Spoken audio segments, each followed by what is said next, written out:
Nous reprenons la route vers Midelt. Midelt, en Tamazigh, se dit Aouatat. La ville se trouve à la jonction des chaînes du Moyen Atlas et du Haut Atlas oriental. Je m'y arrêterai lorsque je retournerai en France. Petite halte dans la forêt des Cèdres, 2136 mètres de hauteur, où nous nous amusons comme des gamines en regardant les singes qui nous ont subitement entourés. Khadija leur donne à manger.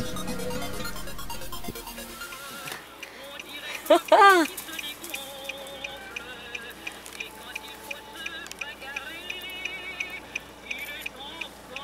là les singes, oh là là, comment c'est, ils sont très jolis.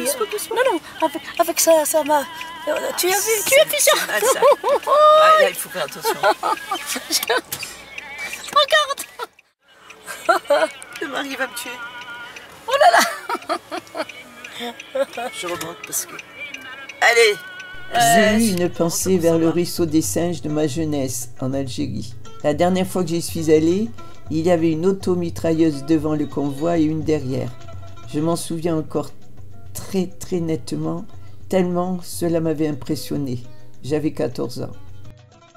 La route borde un magnifique champ de coquelicots et de fleurs bleues et jaunes. Que font deux femmes devant cette beauté? Elles se photographient. Nous repartons. La nature se transforme, elle devient désertique après le col du Zad, 2178 mètres. Von Popol, ma voiture, tire un peu. Elle a 4 chevaux sous le capot, mais se comporte bien mieux que moi. Comme toujours en montagne, je respire difficilement et suis étourdi par l'altitude. J'ai ralenti notre allure, soyons prudentes.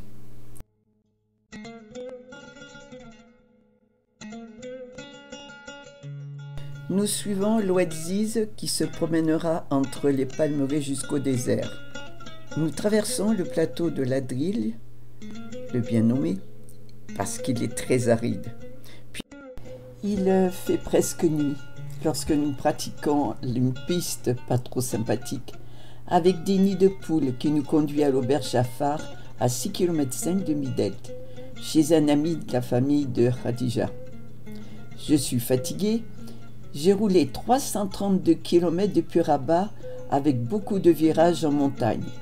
La nuit tombe. Aïe, je viens de faire une marche arrière pour aller garer la voiture et j'ai roulé sur ma valisette. Ah là là, ouf, elle n'a que quelques traînées noires sur un côté. Rien de grave. Nous entrons dans l'auberge Jafar accompagnés de M. Saïd, le propriétaire et le maître d'œuvre de cette magnifique demeure. Repas agréable, puis direction dodo. Les chambres sont confortables, calmes, fonctionnelles. Je n'ai pas profité de la piscine bio, mais j'ai bien dormi après une douche froide.